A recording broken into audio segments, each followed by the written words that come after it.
Waalaikumsalam warahmatullahi wabarakatuh. Bagaimana hari ini kabarnya Anda semua? Sehat? Ada yang sakit? Oh, baik. Ini Ibu lihat ada kursi yang kosong, itu siapa ya yang tidak hadir ya? Meki hadir? Hadir Bu. Nadia? Hadir Bu. Ratri? Hadir Bu. Nurul? Nadila? Hadir Bu. Nafiani? Hadir Bu. Novi? Hadir Bu. Ikrom? Hadir dia? Enggak hadir Bu. Oh, sakit Ikrom. Oh, baiklah, baiklah. Nah, Anda semua bagaimana hari ini perasaannya? Senang tidak? Senang. Ada perasaan deg-degan atau takut tidak ketemu Ibu? Ada ya. Baik, hari ini sebelum Ibu memulai materi hari ini, ada nggak ingat minggu kemarin kita belajar tentang apa? Belajar tentang apa? Ingat nggak? Tentang Bhinneka Tunggal Ika. Iya betul sekali, belajar tentang Bhinneka Tunggal Ika, belajar tentang toleransi. Sekali. Hari ini kita akan belajar tentang ini Anda semua. Kita akan belajar tentang peraturan perundang-undangan Indonesia. Tapi sebelumnya Ibu mau kasih kuis. Siapa yang bisa menjawab kuis ini nanti Ibu kasih nilainya 10.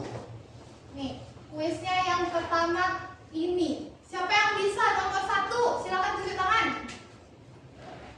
Siapa yang bisa nomor 1? Silakan tunjuk tangan. Oke, baik Nadia.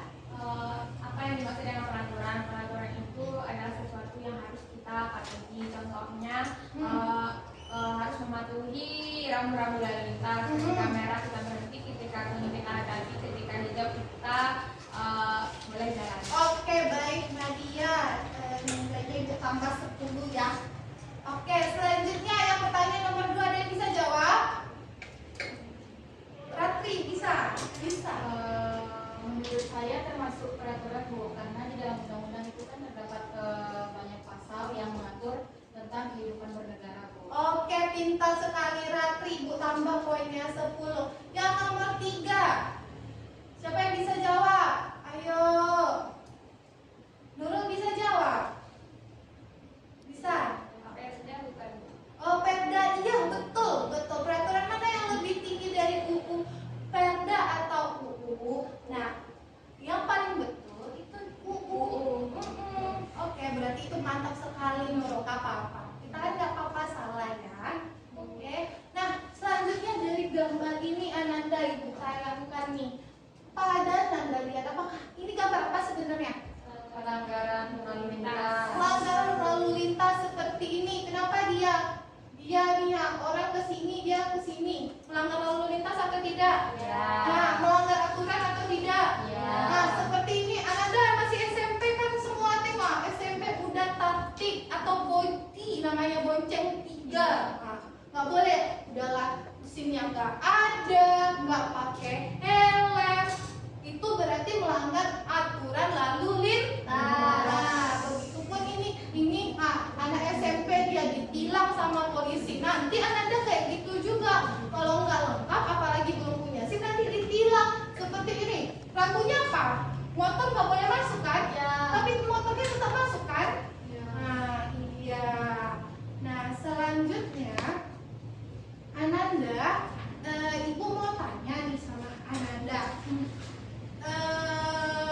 Menurut Ananda, jika setiap orang nih kita bebas membuat aturannya sendiri nih. Bu, saya ingin bebas membuat aturannya sendiri tanpa ada hukum negara. Kan kita kan buat aturan ini diikat oleh hukum negara kita kan. Apa yang akan terjadi di kehidupan masyarakat menurut Ananda? Kekacauan Bu. Kekacauan, betul sekali. Apalagi ada jawaban yang lain?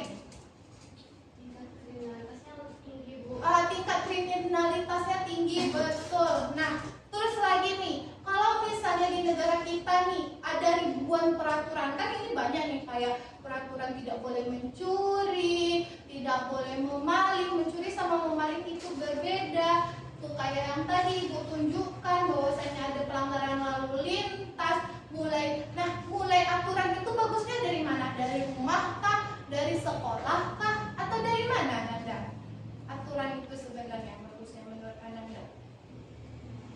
di rumah.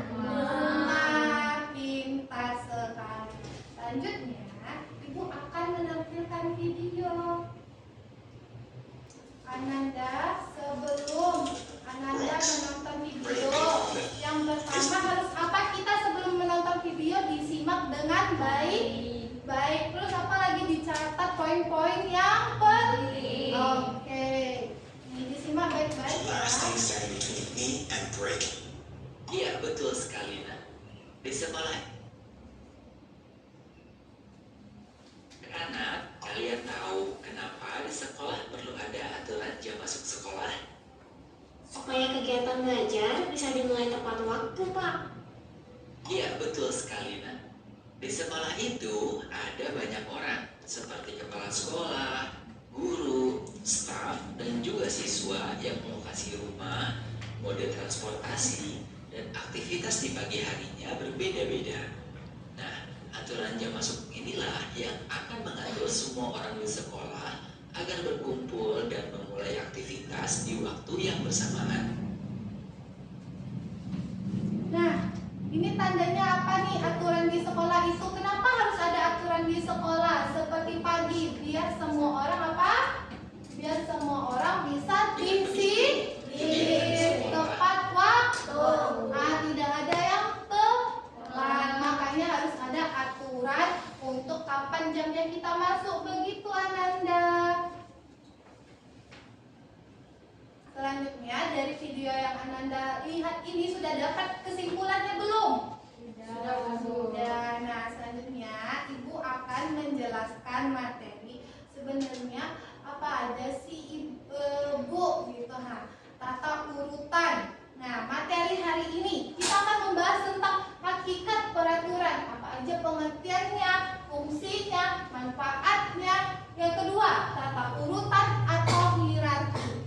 Ingat ya, jadi tata urutan peraturan itu tuh ada urutannya, bukan semena-mena aja, bukan perpu yang pertama, perda yang pertama, enggak gitu. Yang kedua, jenis-jenis peraturan. Yang ketiga, implementasi nyata. Nah, hakikat peraturan, apa pengertiannya? Aturan tertulis resmi negara. Jadi aturan itu dibuat oleh negara.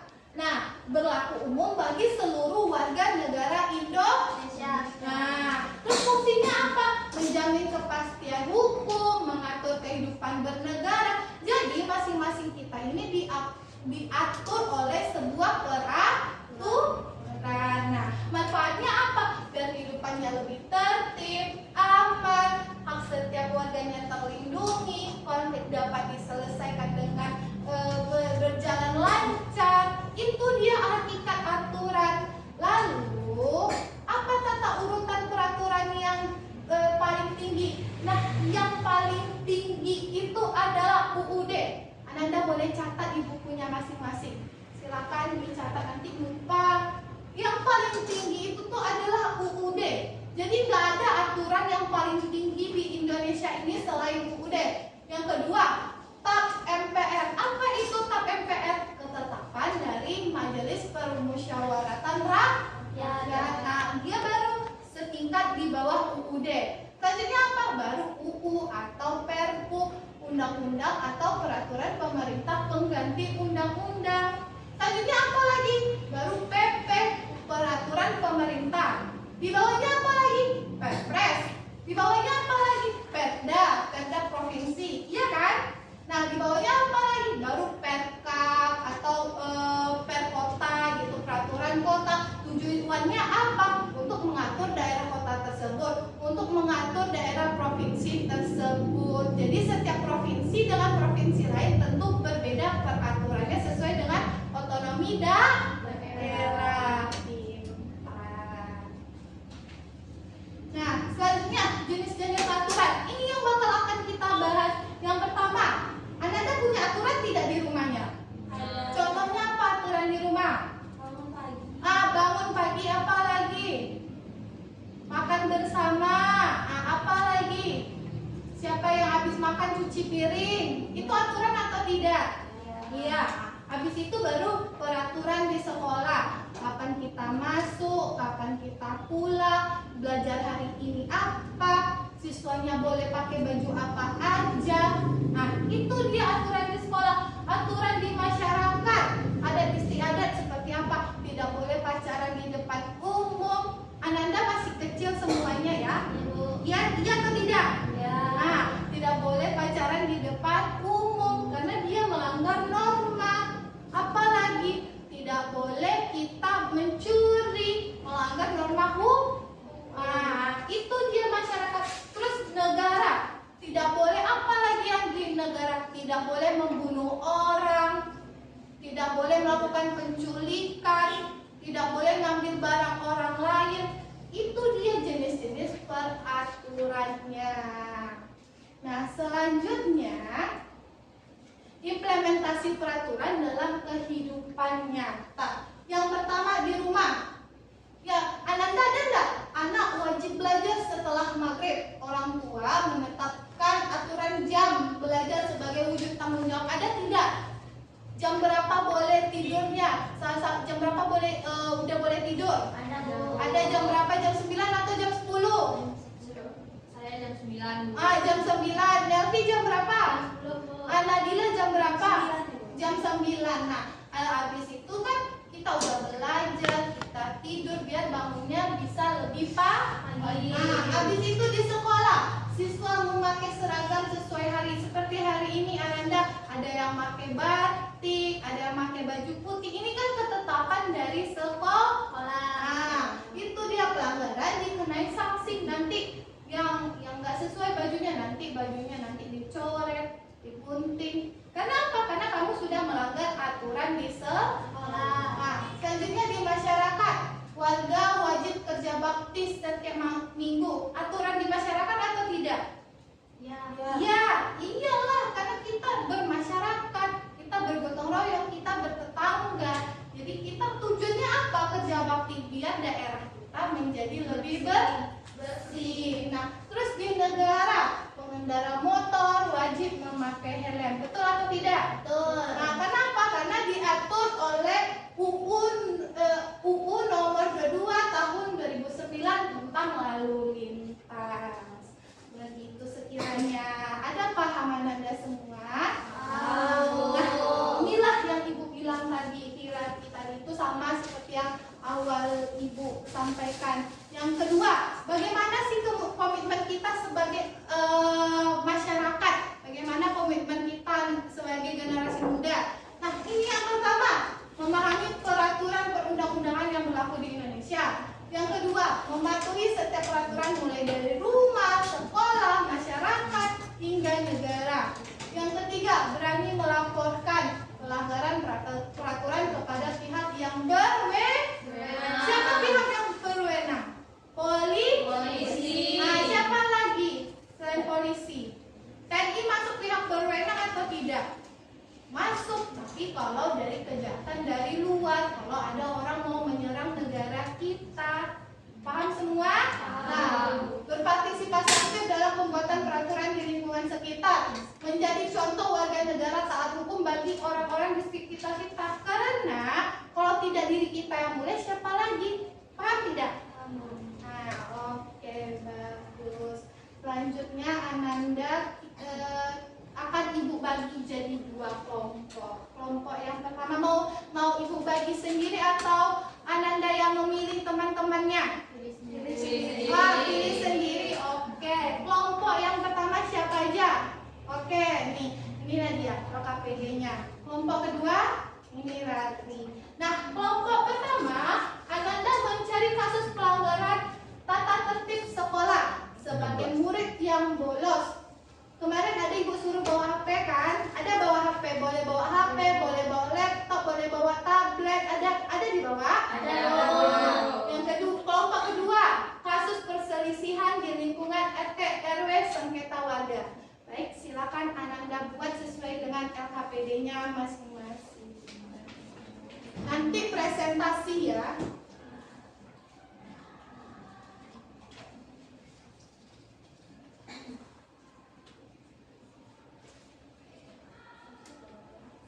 Ada kesulitan Ananda? Ya, ini nanti Ananda buat. Berarti Ananda kan kelompok 2 ya, sengketa warga. Berarti Ananda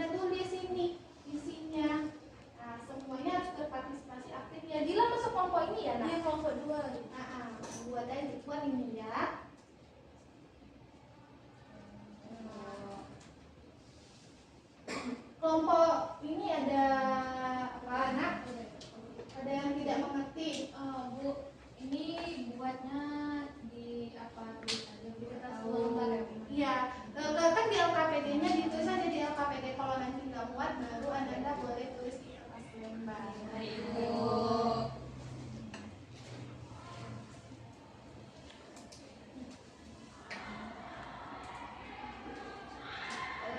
Anda boleh pergi mana? Kamu kan kasus yang ini ya. Nah, jadi Anda buat aja nanti ini. Kan kalau bolos sekolah berarti dua ini. Tulis aja. Semua kelompok harus berpartisipasi aktif ya.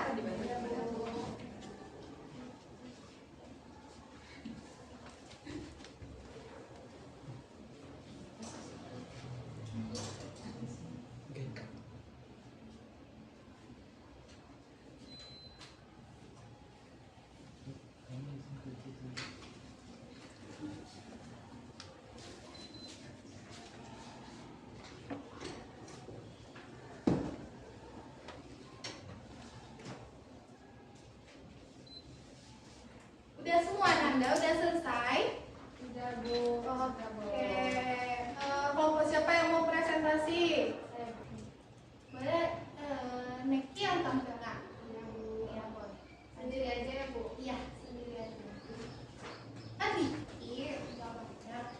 Ada bekerja semua, nak? Kerja semua Bu. Assalamualaikum warahmatullahi wabarakatuh. Saya perwakilan dari kelompok 2. Saya beranggotakan saya sendiri. Kemudian teman saya ada Nadila. Izin mempresentasikan hasil diskusi kami. Iya, nak. Jadi ada peringkasan kasus yang kami dapat Ibu terkait pelanggaran di sekolah tadi. Yang pertama, kasus terbanyak itu adalah siswa yang terlambat masuk sekolah Ibu. Kemudian ketahuan membawa handphone. Terus ada juga yang bolos sekolah Ibu. Seperti satu teman kami yang lagi bolos sekolah. Bolos sekolah dia. Terus pertanyaan yang kedua, siapa saja pihak yang terlibat dalam kasus ini? Tentunya yang pihak terlibat adalah pelaku ya Ibu. Yang menjadi pelaku misalnya pelanggaran tata tertib tadi Ibu. Kemudian yang terlibat tentunya guru BK, kepala sekolah dan wali kelas. Dan di mana kasus ini terjadi? Kasus ini terjadi di lingkungan sekolah Ibu. Sekian lebih dan kurang. Assalamualaikum warahmatullahi wabarakatuh. Salam, boleh dikasih aplaus untuk kalian. Nah, Ananda, betul apa yang dikatakan oleh temannya tadi. Nah, setuju kelompok yang lain bahwasanya siapa yang bolos sekolah itu berarti orang yang dengan sengaja melakukan pembolosan padahal sekolah itu kan suatu kewajiban dan sudah diatur. Nah, hari ini Ibu mau tanya, apa yang paling berkesan dari materi hari ini Ananda? Oke, Nadia. Yang paling berkesan itu ternyata aturan itu ada ya panduannya gitu Bu. Iya. Itu Undang-Undang Dasar 1945. Dan juga kalau di sekolah itu kita harus mematuhi aturan sekolah supaya kita tidak selamat kita tidak Oke, betul. Nah, yang kedua, peraturan mana yang paling kamu temuin sehari? Ibu mau tanya Pi. Peraturan mana yang sering kamu temui sehari Nerti? Di dalam keluarga. Boleh di keluarga, boleh di masyarakat, boleh di mana? Iya Bu, peraturan di dalam keluarga tentang Tidur tepat waktu. Wah, tidur tepat waktu. Oke. Terus nih, Ibu mau tanya kepada Nadila. Apa komitmen kamu sebagai pelajar yang taat aturan? Kita itu harus disiplin Bu. Kalau Ah. ada aturan kita jalankan Ah. dan tidak boleh ya jangan dilanggar. Pintar sekali. Baik, udah paham semua materi hari ini? Paham. Materi minggu depan kita akan mempelajari tentang bagaimana menjadi warga Indonesia yang taat aturan. Nah, Anda boleh baca dari buku paketnya nanti di rumah. Nah, setelah yang tidak paham nanti kita pelajari lagi nih. Tanya sama Ibu minggu depan. Oke, semua ada yang ingin